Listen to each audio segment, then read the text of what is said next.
Assalamualaikum, nama saya Nurul Najihah binti Abdullah. Nombor metrik saya 296-258. Saya akan membentangkan tentang isu terdapat segelintir pelajar yang tidak mahu bersukan. Pengenalan. Umum mengetahui bahawa sukan mempunyai peranan yang sangat penting dalam pembentukan jati diri seseorang.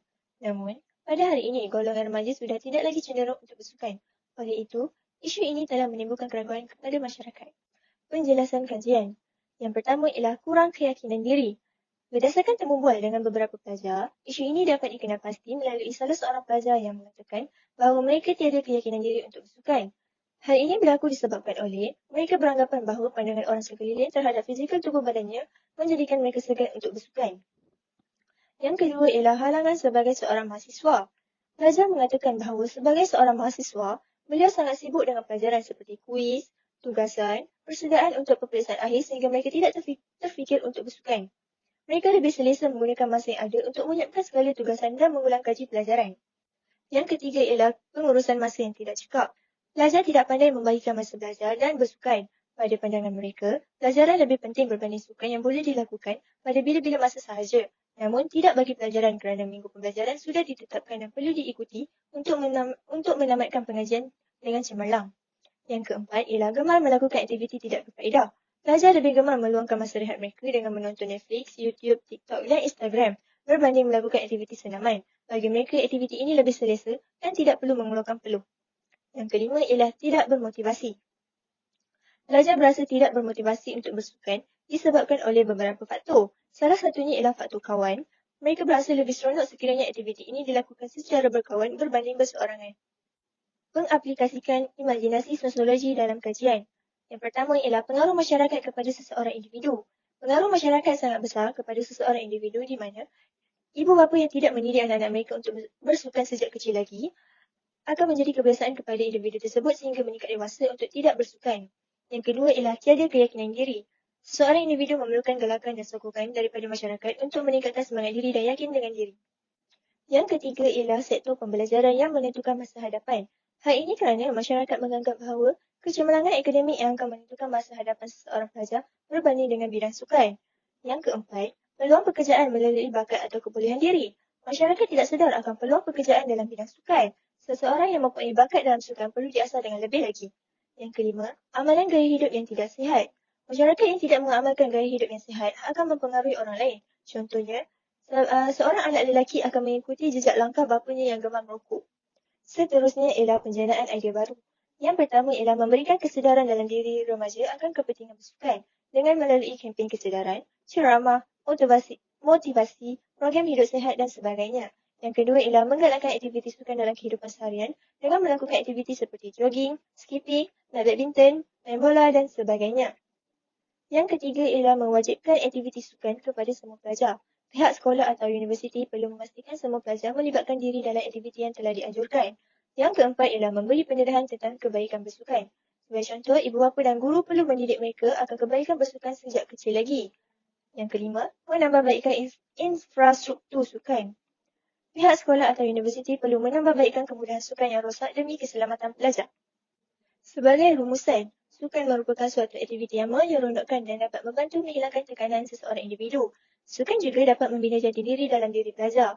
Amalan bersukan juga dapat membentuk diri seseorang untuk berfikiran positif.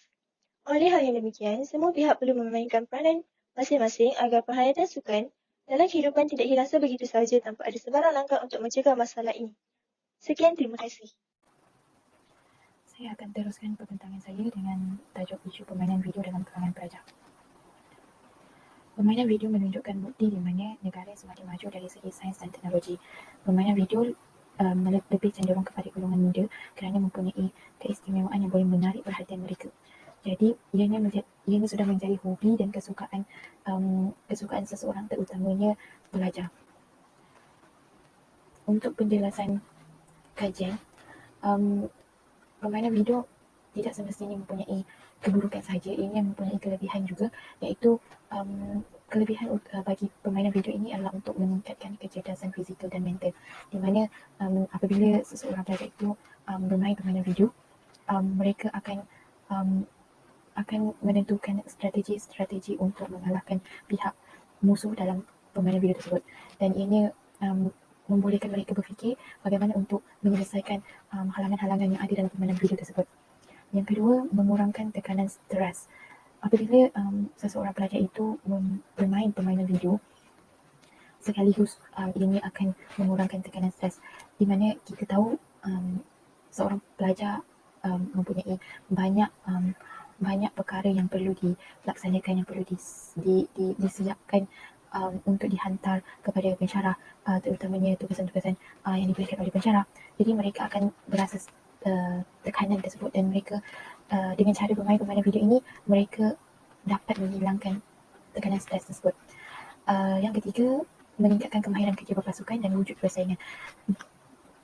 Kita tahu apabila kita bermain permainan video ni, kita akan bermain dengan orang lain. Jadi ia akan mewujudkan persaingan antara pihak lawan dalam permainan video tersebut. Okey, pada keburukan permainan video pula, ia menimbulkan ketagihan kepada seseorang. Apabila seseorang itu mula gemar bermain permainan video untuk kali yang pertama, seterusnya mereka akan berasa ketagih kerana hendak menghabiskan misi-misi yang ada dalam permainan video tersebut. Jadi ia akan menimbulkan ketagihan kepada seseorang dan akan mendatangkan keburukan kepada mereka. Yang kedua, apabila kita bermain permainan video, kita akan kurang bersosial dan berkomunikasi dengan orang lain. Hal ini demikian kerana mereka akan lebih meluangkan masa di hadapan telefon sahaja untuk bermain permainan video. Jadi mereka tidak tahu untuk bersosial dengan orang luar dan untuk berkomunikasi dengan orang luar. Jadi itu adalah salah satu keburukan yang tidak patut ada pada diri seseorang. Untuk penjanaan idea baru, yang pertama, seseorang pelajar itu perlu banyak melibatkan diri dalam aktiviti luar. Di mana di universiti kita ada aktiviti co-curriculum. Jadi melibatkan diri dalam aktiviti tersebut, dan selain itu kita boleh juga melibatkan diri dalam apa sahaja aktiviti yang dianjurkan oleh pihak universiti, seperti sukan yang melibatkan kumpulan ataupun individu. Jadi dari situ kita boleh menyihatkan tubuh badan dan lebih aktif dan tidak terlalu lemah. Yang kedua, untuk mengurangkan bermain permainan video ini, seseorang pelajar itu perlu meluangkan masa bersama keluarga dan rakan-rakan. Hal ini dikatakan demikian kerana dengan cara kita meluangkan masa bersama keluarga dan rakan-rakan ini, kita dapat melatih diri kita untuk bersosial dan juga berkomunikasi dengan baik dengan orang-orang lain. Jadi kita tidak akan rasa kekok untuk bersosial. Yang ketiga, untuk mengurangkan bermain permainan video ini, kita perlu mengehatkan masa untuk bermain permainan video. Contohnya macam kita cuba untuk nasihat diri sendiri, di mana kita perlu hadkan masa kita untuk bermain video itu berapa lama, supaya kita tidak terlalu meluangkan banyak masa di hadapan telefon bimbit saja untuk bermain permainan video. So yang keempat, cuba untuk tukarkan tabiat bermain permainan video kepada board games. Board games ni ada berbagai jenis permainan seperti Uno, Dam dan sebagainya. Jadi itu kita boleh mewujudkan juga persaingan dengan orang lain, dan kita tidak terlalu fokus kepada gadget, dan kita boleh mengasah kemahiran kita dalam permainan board games ini. Assalamualaikum kepada Dr. Syukri. Saya Aina Syairah binti Muhammad Syukri yang memegang nombor matrik 296-214. Isu yang saya akan rungkaikan adalah isu penyakit serangan jantung pada usia 50-an. Secara umumnya, penyakit serangan jantung adalah suatu penyakit kronik yang melibatkan oleh penyempitan arteri yang merupakan salur darah. Terdapat beberapa perkara yang telah dikenal pasti dalam isu penyakit serangan jantung pada usia 50-an. Antaranya ialah tabiat merokok pada usia muda. Isu serangan jantung sangat berkait rapat dengan tabiat merokok. Peratusan perokok dalam kalangan anak muda adalah sangat tinggi, kira-kira 42.9%. Daripada apa yang telah diperhatikan, tabiat perokok ini kebanyakannya berpunca daripada pengaruh rakan sebaya. Selain itu, masalah obesiti juga merupakan salah satu punca yang menyebabkan penyakit serangan jantung itu terjadi pada individu yang berusia 50-an. Di Malaysia, terdapat banyak keunikan dalam kepelbagaian cita rasa makanan yang disajikan oleh penduduk bumi. Malah, pada zaman yang bermoden ini, terdapat banyak makanan segera seperti yang dikeluarkan oleh syarikat franchise. Sebagai contoh, McDonald's, KFC dan sebagainya. Makanan yang dikeluarkan oleh syarikat-syarikat ini kebanyakannya menyajikan makanan yang mengandungi kandungan garam dan gula yang tinggi. Sumber daripada kandungan makanan tersebut seterusnya akan menyumbang kepada masalah kolesterol. Di samping itu, ada juga yang mengatakan bahawa serangan jantung ini berlaku kerana seseorang individu itu mengalami tekanan hidup ketika mereka di usia yang muda. Tidak dinafikan ramai yang sudah mendirikan rumah tangga harus bekerja keras untuk mencari wang bagi menyara keluarga mereka. Namun begitu, sudah pasti terdapat beberapa kesan yang terlibat dari segi fizikal maupun mental kepada seseorang. Sebagai contoh, mereka akan mengalami situasi tidak cukup tidur atau rehat yang mencukupi, masalah kewangan dan sebagainya. Hal ini yang dikatakan demikian kerana ianya secara tidak langsung akan mendorong individu tersebut menjadi seorang yang baran. Sifat baran pula merupakan satu emosi yang sukar dikawal. Perkara ini secara tidak langsung menyebabkan degupan jantung menjadi laju dan jantung tidak dapat berfungsi secara normal. Kesimpulannya, banyak permasalahan yang dijelaskan oleh isu penyakit serangan jantung dalam kalangan masyarakat ini. Kebanyakannya adalah berpunca daripada gaya hidup semasa mereka muda. Oleh itu, kita sebagai masyarakat yang ingin menjaga kesihatan dan kesejahteraan haruslah berwaspada, khususnya bagi golongan muda. Mereka haruslah lebih arif dengan pengambilan makanan yang sihat demi menyelamatkan nyawa mereka sehingga ke hari tua. Tambahan lagi, pengamalan gaya hidup yang sihat perlu dipraktikkan dalam kehidupan setiap lapisan individu agar kita dapat melahirkan masyarakat yang sihat dari segi fizikal maupun mental. Itu sahaja daripada saya. Sekian, terima kasih. Assalamualaikum warahmatullahi wabarakatuh. Saya Dr. Encik Zati binti Rusli yang memegang nombor kad matrik 296252. Saya diberi tugasan dalam kursus sosiologi yang berkaitan dengan topik imajinasi sosiologi yang berkaitan rapat dengan budaya. Sosiologi adalah kajian sistematik terhadap masyarakat serta membentuk kefahaman tentang keupayaan melihat hubungan antara individu dengan masyarakat. Masyarakat adalah sekelompok individu yang berkembang menjadi masyarakat yang berinteraksi, mendiami sesuatu kawasan serta berkongsi budaya tertentu. Takrif perkataan budaya menurut Kamus Dewan edisi keempat iaitu tamadun atau peradaban. Manakala dalam konteks Islam, Kamus Bahasa Melayu Dewan Bahasa dan pustaka pula bermaksud kemajuan fikiran atau akal budi iaitu cara manusia berfikir dan berkelakuan.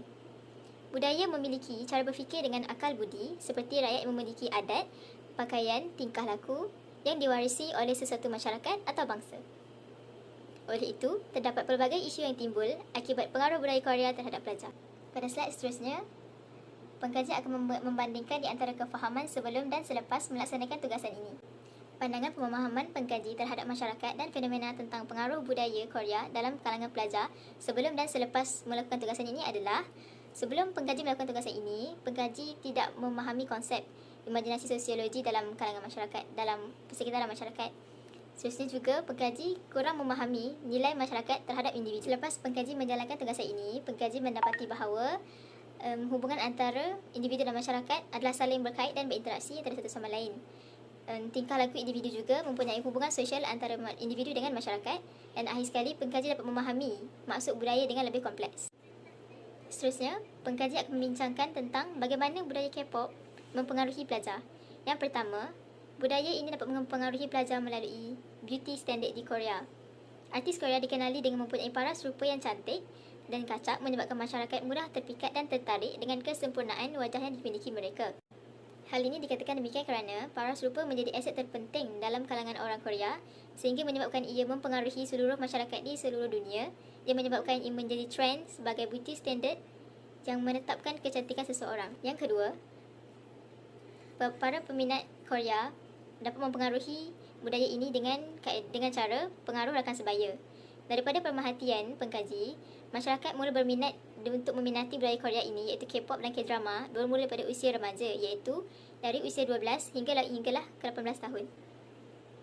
Dengan muzik K-pop yang menjadi trend terhangat pada tahun 2000-an membawa kepada seseorang itu mula meminati budaya Korea yang memasuki negara ini.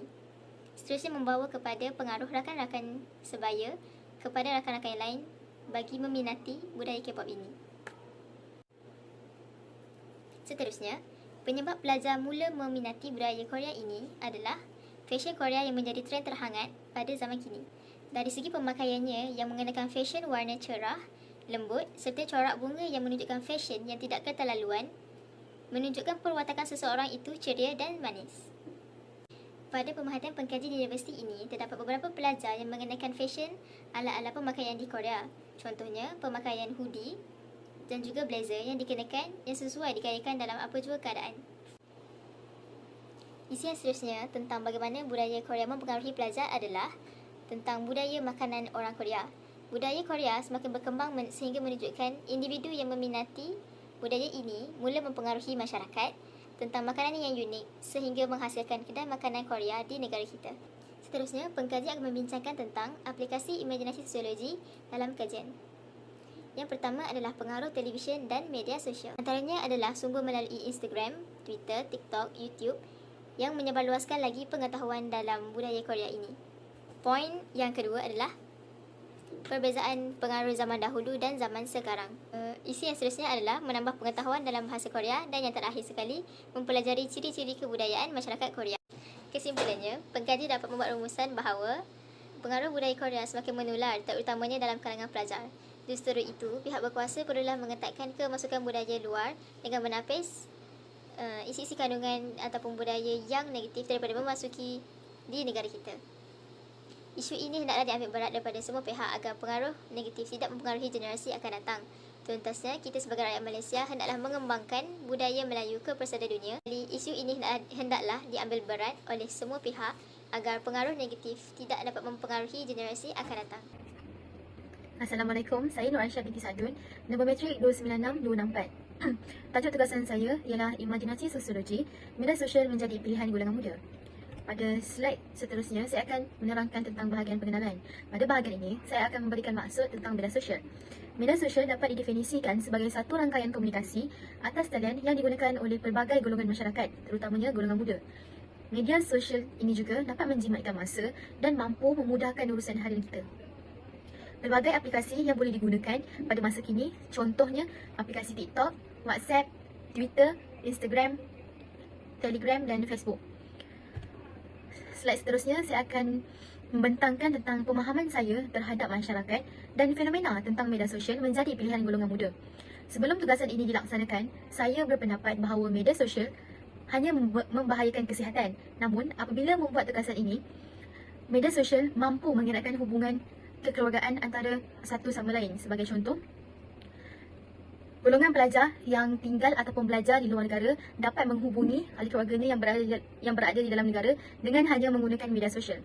Seterusnya, sebelum tugasan ini dijalankan, saya berpendapat bahawa media sosial mampu menjejaskan pelajaran dan apabila media sosial digunakan dengan sebaiknya, ia mampu membantu seseorang, terutamanya golongan muda untuk mendapatkan maklumat. Pelbagai aplikasi yang boleh digunakan untuk mendapatkan maklumat sebagai TikTok untuk mencari video-video yang terkini dan video-video yang bermanfaat. Seterusnya, pendapat saya sebelum tugasan dijalankan, media sosial adalah terdedah kepada penipuan. Namun, selepas membuat tugasan, saya dapati bahawa media sosial mampu memudahkan urusan harian kita. Pada slide yang selanjutnya, saya akan menerangkan tentang pendapat responden yang telah ditemubual. Responden pertama yang saya temubual adalah Alia. Alia menyatakan bahawa media sosial amat membantu golongan muda untuk menjalani kehidupan seharian, terutamanya bagi kehidupan seorang pelajar. Media sosial juga mampu membantu golongan pelajar untuk menyiapkan pelbagai tugasan yang diberikan oleh pensyarah.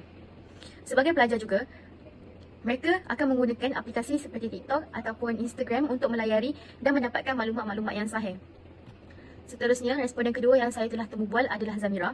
Zamira berpendapat bahawa media sosial dapat membantu golongan muda untuk berhubung dengan keluarga, terutamanya kepada mereka yang tinggal jauh daripada kampung halaman semasa melanjutkan pelajaran atau bekerja. Pada bahagian kesimpulan, saya akan merumuskan tentang hasil tugasan saya. Media sosial banyak memberikan manfaat kepada semua lapisan masyarakat. Media sosial tidak hanya mempunyai keburukan, malah pelbagai kebaikan juga datangnya daripada media sosial. Sikap sering membuang masa ketika melayari media sosial haruslah dibuang dalam diri kita. Jangan kerana nilai setitik rosak susu sebelanga. Pada slide yang terakhir, saya akan merumuskan kesimpulan keseluruhan. Secara keseluruhannya, dapat disimpulkan bahawa imajinasi sosial amat membantu kami untuk lebih memahami situasi yang sering berlaku dalam kehidupan masyarakat. Imajinasi sosial juga membantu kami dengan lebih mendalam untuk memahami gaya hidup manusia kerana setiap keputusan yang dilakukan pasti ada kaitnya dengan masyarakat setempat. Sekian, terima kasih.